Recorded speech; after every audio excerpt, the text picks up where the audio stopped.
Hello friend, एक बार फिर से आपका स्वागत है मेरे इस यूट्यूब चैनल ओके जी के चैनल में। तो दोस्तों, अपन पढ़ रहे थे रेट लेवल 1 व रेट लेवल 2 के लिए शिक्षण विद्या व शिक्षण शास्त्र। ठीक है दोस्तों, आज अपन पढ़ेंगे दोस्तों दल शिक्षण व टोली शिक्षण, जो रेट के लिए बहुत ही महत्वपूर्ण विधि है दोस्तों। तो ध्यान से इसको पढ़े दोस्तों।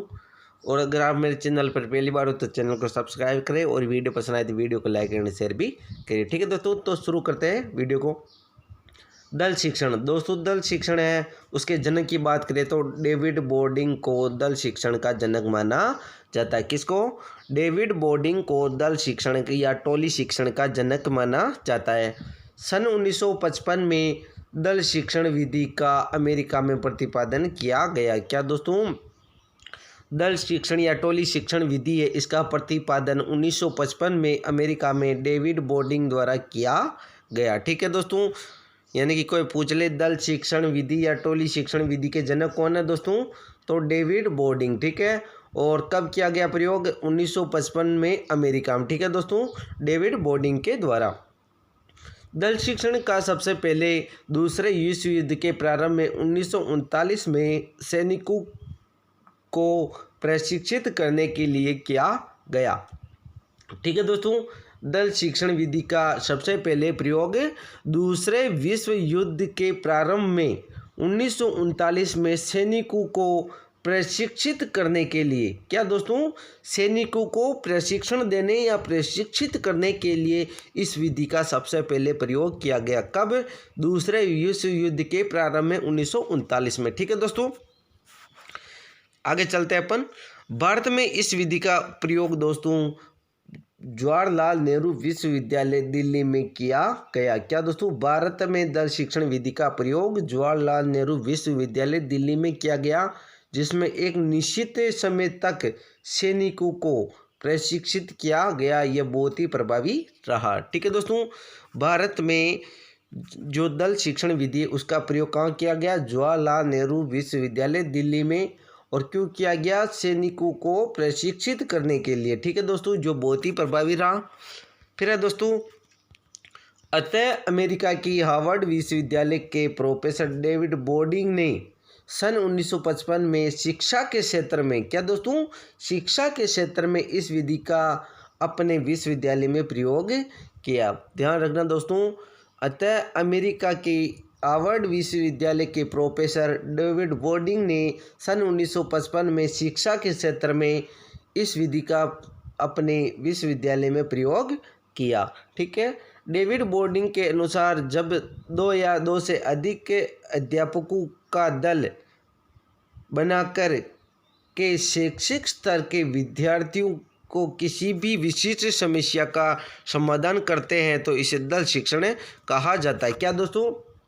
डेविड बोर्डिंग के अनुसार जब 2 या 2 से अधिक अध्यापकों का दल बना करके शैक्षिक स्तर के विद्यार्थियों की किसी भी विशिष्ट समस्या का समाधान किया जाता है तो इसे दल शिक्षण कहा जाता है। क्या दोस्तों? एक बार वापस बोल रहा हूँ कि डेविड बोर्डिंग के अनुसार जब 2 या 2 से अधिक अध्यापकों द्वारा दल बनाकर किसी शैक्षिक स्तर के विद्यार्थियों कि किसी विशिष्ट समस्या का समाधान किया जाता तो इसे दल शिक्षण कहा जाता है। ठीक है दोस्तों, आगे चलते हैं अपन। अब दल शिक्षण में केवल अध्यापकों का चयन निम्न 3 प्रकार से किया जाता है। जो दल शिक्षण विधि होती है उसमें अध्यापकों का चयन निम्न 3 प्रकार से किया जाता है।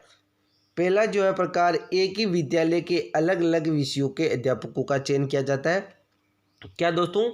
एक ही विद्यालय के अलग अलग विषयों के अध्यापकों का चयन किया जाता है।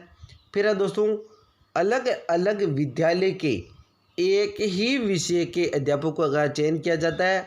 फिर है अलग अलग विद्यालयों के अलग अलग विषयों के अध्यापकों का इसमें चयन किया जाता है। तो इस तरह 3 प्रकार से अध्यापकों का इस विधि में चयन किया जाता है। क्या दोस्तों? वापस बोल रहा हूँ, एक ही विद्यालय के अलग अलग विषयों के अध्यापकों का चयन, विद्यालय एक ही है और उसमें अलग अलग विषयों के अध्यापकों का चयन। फिर अलग अलग विद्यालय होने चाहिए और एक ही विषय के अध्यापक होने चाहिए। ठीक है, फिर अलग अलग विद्यालय और अलग अलग विषयों के अध्यापक होने चाहिए। ठीक है, इस तरह अध्यापकों का चयन किया जाता है। दल शिक्षण में कुल 3 विधियों का प्रयोग किया जाता है। वेरी इंपॉर्टेंट है दोस्तों, दल शिक्षण विधि में कितनी विधियों का प्रयोग किया जाता है? 3 विधियों का प्रयोग किया जाता है। कितनी विधियों का दोस्तों? 3 विधियों का प्रयोग किया जाता है। जैसे पहली जो विधि है दोस्तों, व्याख्यान विधि। कौन सी? व्याख्यान विधि। दूसरी है प्रश्नोत्तर विधि। तीसरी है समस्या समाधान विधि। क्या दोस्तों? दल शिक्षण में 3 विधि का प्रयोग किया जाता है। व्याख्यान विधि, दूसरी प्रश्नोत्तर विधि और तीसरी है समस्या समाधान विधि। दल शिक्षण में कुल 3 सोपान होते हैं। कितने दोस्तों? दल शिक्षण में कितने सोपान होते हैं? 3 सोपान होते हैं। और विधियां पूछे तो 3। कौन सी? व्याख्यान विधि, प्रश्नोत्तर विधि व समस्या समाधान विधि। और दल शिक्षण में सोपानों की बात करें तो वो भी कितने होते हैं? 3 सोपान होते हैं। ठीक है दोस्तों, दल शिक्षण की अवधि कुल 3 घंटे की होती है। कितनी? दल शिक्षण की अवधि कितने घंटे की होती है? कुल 3 घंटे की इसकी जो अवधि होती है। दल शिक्षण की अवधि कितनी होती है दोस्तों? 3 घंटे की। कितनी? 3 घंटे की दल शिक्षण की अवधि होती है। दल शिक्षण के कुल 3 सत्र होते हैं। कितने? 3 सत्र दल शिक्षण में होते हैं। ठीक है दोस्तों, अब दोस्तों जो सत्र होते हैं उनके बारे में अपन चर्चा करेंगे। दल शिक्षण सत्र आम सभा के रूप में होते हैं। क्या दोस्तों? आम सभा के रूप में दल शिक्षण होते हैं। जो दोस्तों जो पहला सभा सत्र होता है वो आम सभा सत्र कहलाता है। इसमें कुल 3 सत्र होते हैं, जिसमें पहला सत्र क्या कहलाता है? आम सभा सत्र। क्या दोस्तों? आम सभा सत्र कहलाता है। ठीक है दोस्तों, दूसरा कहलाता है दोस्तों लघु सभा सत्र। कौन सा? लघु सभा सत्र। ठीक है दोस्तों, और तीसरा है दोस्तों प्रयोगशाला सत्र। कौन सा? प्रयोगशाला सत्र। तो ऐसे मिला के कुल 3 सत्र होते हैं। आम सभा सत्र, लघु सभा सत्र, प्रयोगशाला सत्र। ठीक है, जो दोस्तों आम सभा सत्र है उसमें अध्यापक की संख्या होती है, यानी कि ये जो होते हैं इसमें सभी अध्यापक होते हैं। और समय की बात करें तो इसमें जो समय होता है वो 90 मिनट का होता है। आम सभा सत्र कितने मिनट का होता है? 90 मिनट का। अध्यापक की संख्या सभी अध्यापक शामिल होते हैं। विद्यार्थी संख्या तो सभी विद्यार्थी शामिल होते हैं। और समस्या का सामूहिक हल निकाला जाता है। समस्या का सामूहिक दल द्वारा हल निकाला जाता है। उपयोगी किनके लिए? तो प्रतिभाशाली बालकों के लिए उपयोगी होता है। वापस बोल रहा हूँ, जो आम सभा सत्र होता है उसकी अवधि 90 मिनट होती है। अध्यापक संख्या सभी अध्यापक शामिल होते हैं। विद्यार्थी सभी विद्यार्थी शामिल होते हैं। समस्या का समाधान सामूहिक दल द्वारा किया जाता है। और उपयोगी किनके लिए? प्रतिभाशाली बालकों के लिए उपयोगी होता है। फिर दोस्तों लघु सभा सत्र। कौन सा? लघु सभा सत्र। अवधि की बात करें तो 45 मिनट होती है अवधि। अध्यापक संख्या इसमें लघु सभा सत्र में 1 अध्यापक शामिल होता है। और विद्यार्थी संख्या 10 से 12 होती है। ये किसकी बात हो रही? लघु सभा सत्र की। ठीक है दोस्तों, यानी कि अवधि 45 मिनट, यानी कि आम सभा सत्र के आधी अवधि होती है। अध्यापक संख्या 1 होती है। विद्यार्थी संख्या 10 से 12 होती है। और समस्या का समाधान व्यक्तिगत दल द्वारा किया जाता है। किसके द्वारा? व्यक्तिगत दल द्वारा। उपयोगी होती है, कमजोर पिछड़े बालकों के लिए उपयोगी है। तो ये क्वेश्चन पूछ रखा है कि लघु सभा सत्र किनके लिए उपयोगी है? तो कमजोर व पिछड़े बालकों के लिए उपयोगी है। फिर तीसरा प्रयोगशाला सत्र। अवधि होती है 45 मिनट। अध्यापक संख्या होती है 2। विद्यार्थी संख्या होती है दोस्तों 25। और समस्या का समाधान जांच की जाती है। ठीक है दोस्तों, जांच करके इसकी समस्या का समाधान किया जाता है। और उपयोगी है सभी के लिए। ठीक है दोस्तों, जो प्रयोगशाला है ये सभी के लिए उपयोगी होता है। फिर अपन आगे चलते हैं दोस्तों। अब जो आम सभा सत्र है उसको अपन थोड़ा विस्तार से देखते हैं। आम सभा सत्र ये दल शिक्षण का सबसे प्रमुख सत्र होता है। कौन सा? आम सभा सत्र दल शिक्षण का सबसे प्रमुख सत्र है। इसमें सभी अध्यापक एक एक करके प्रकरण पर व्याख्यान देते हैं। क्या दोस्तों? एक एक करके प्रकरण पर क्या देते हैं? व्याख्यान देते हैं। ये क्या होता है? सबसे प्रमुख सत्र होता है। ठीक है, विद्यार्थी ध्यानपूर्वक सुनते हैं और आवश्यकता पड़ने पर प्रश्नोत्तर विधि से समस्या का समाधान करते हैं दोस्तों। ठीक है दोस्तों, विद्यार्थी यानी कि जो अध्यापक बोलता है दोस्तों, व्याख्या करता है, उसको ध्यानपूर्वक सुनते हैं और आवश्यकता पड़ने पर प्रश्नोत्तर विधि के माध्यम से समस्या का क्या करते हैं, समाधान करते हैं। किसमें, आम सभा सत्र में। ठीक है दोस्तों, फिर है दोस्तों, जब अध्यापक व्याख्यान देते हैं तो अध्यापक मुख्य बिंदुओं को डायरी में नोट करते हैं तथा आवश्यकता पड़ने पर सहायक सामग्री का प्रयोग प्रदर्शन भी करते हैं। क्या दोस्तों, जब अध्यापक व्याख्यान देते हैं तो अध्यापक के मुख्य बिंदु को डायरी में क्या करते हैं, नोट करते हैं। ठीक है दोस्तों, तथा आवश्यकता पड़ने पर सहायक सामग्री का प्रदर्शन करते हैं। ठीक है, फिर दूसरा सत्र है दोस्तों लघु सभा सत्र।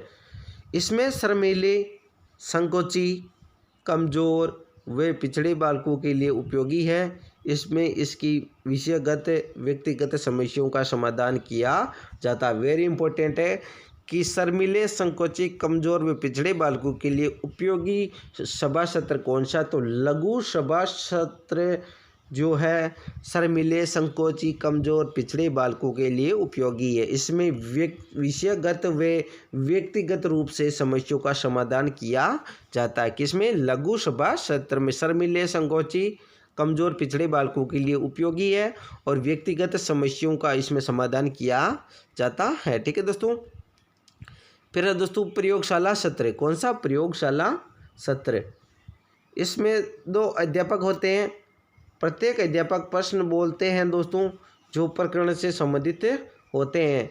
विद्यार्थियों को उसका उत्तर लिख कर देना होता है। अतः इस सत्र में प्रदान किए गए ज्ञान की जांच की जाती है। जांच करके समस्या का समाधान निकाला जाता है। तो ये पता चल गया आपको कि प्रयोगशाला जो सत्र उसमें कितने अध्यापक होते हैं, 2 अध्यापक होते हैं। कितने दोस्तों, 2 अध्यापक होते हैं। प्रत्येक अध्यापक प्रश्न बोलते हैं जो प्रकरण से संबंधित होते हैं। विद्यार्थियों को उनको उत्तर लिखकर देना होता है प्रश्नों का। इस सत्र में प्रदान किए गए ज्ञान की क्या की जाती है, जांच की जाती है। ठीक है दोस्तों, फिर आवश्यकता पड़ने पर अध्यापक परामर्श भी देते हैं। क्या दोस्तों, आवश्यकता पड़ने पर अध्यापक क्या करते हैं, परामर्श देते हैं। पर दोस्तों जो दल शिक्षण है उस विधि के कौन कौन से गुण हैं, तो दोस्तों जो कक्षा 6 से लेकर उच्च स्तर तक ये उपयोगी है। कौन सी, दल शिक्षण विधि क्या है दोस्तों, कक्षा 6 से लेकर उच्च स्तर तक उपयोगी है। प्रशिक्षण के क्षेत्र में इसका अधिक उपयोग किया जाता है। जो दल शिक्षण विधि है उसका प्रयोग क्या है दोस्तों, प्रशिक्षण देना। ठीक है दोस्तों, यानी प्रशिक्षण देने के क्षेत्र में इसका अधिक उपयोग होता है। फिर दोस्तों बाल केंद्रित व मनोवैज्ञानिक विधि है। वेरी इंपॉर्टेंट है, अधिकतर इससे संबंधित क्वेश्चन पूछते हैं। निम्नलिखित में से कौन सी विधि के बारे में कौन सा कथन सत्य है, तो अधिकतर जो आंसर या गुण पूछा जाता वो पूछा जाता है। एक तो वो बाल केंद्रित है या मनोवैज्ञानिक है। ये लाइन सबसे ज़्यादा दी जाती है, आप पहले के पेपर देख लेना। बाल, मनोविज्ञान व मनोकेंद्रित है, बहुत ही महत्वपूर्ण है ये गुण कि विधि बाल केंद्रित है या बाल मनोवैज्ञानिक है या फिर अध्यापक केंद्रित या अमनोवैज्ञानिक विधि है। तो इसे ध्यान रखना, जो दल शिक्षण है ये बाल केंद्रित व मनोवैज्ञानिक विधि बहुत महत्वपूर्ण गुण है। ये सभी मानसिक स्तर के बच्चों के लिए ये उपयोगी है। क्या दोस्तों, जो ये विधि है सभी मानसिक स्तर के बच्चों के लिए उपयोगी है। विषय विशेषज्ञों से ज्ञान प्राप्त होता है, क्योंकि अलग अलग विषयों के अध्यापकों का चयन, एक ही विषयों के अध्यापकों का चयन, अलग अलग विद्यालयों को अलग अलग विषयों का अध्यापकों का चयन इसमें किया जाता है। तो इसलिए विषय विशेषज्ञों से ज्ञान प्राप्त होता है।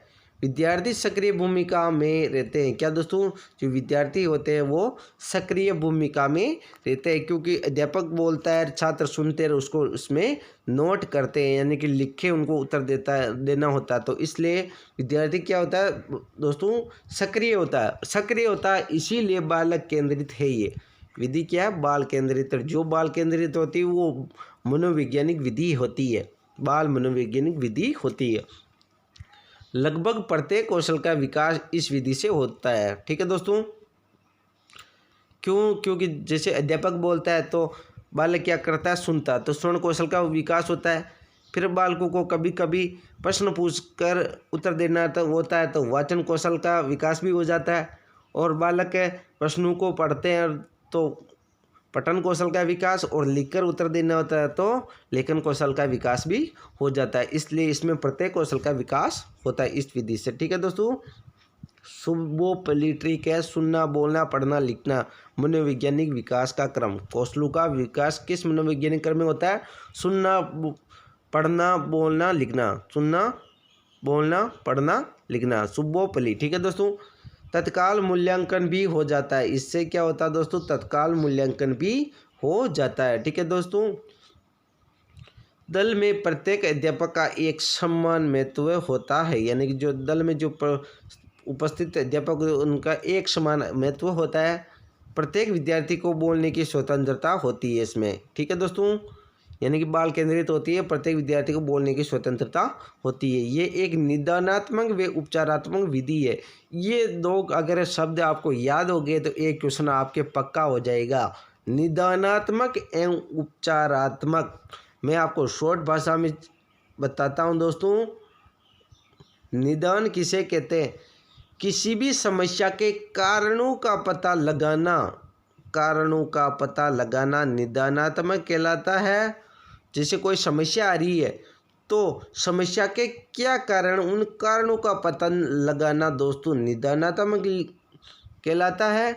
और दोस्तों उस समस्या का समाधान खोजना दोस्तों उपचारात्मक कहलाता है। ध्यान रखना, किसी समस्या के कारणों को जानना निदानात्मक कहलाता है, और उन जो समस्या है उस समस्या का समाधान खोजना, यानी कि समस्या का समाधान करना, उसका उपचार करना उपचारात्मक कहलाता है। वेरी इंपॉर्टेंट है, ये दो चीज़ें आपको क्लियर हो गई, एक क्वेश्चन पक्का हो जाएगा कि रीट में पूछा हुआ क्वेश्चन है निदानात्मक क्या और उपचारात्मक क्या है। तो किसी समस्या के कारणों का पता लगाना निदानात्मक कहलाता है, और किसी समस्या के समाधान खोजना, किसी समस्या का समाधान खोजना या उपचार करना उपचारात्मक कहलाता है। ठीक है दोस्तों, बहुत ही महत्वपूर्ण है।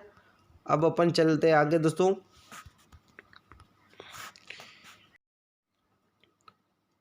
अब दोस्तों दल शिक्षण विधि के दोष कौन कौन से हैं? ठीक है दोस्तों, तो जो पहला दोष है दोस्तों कि यह खर्चीली विधि है। क्या दोस्तों?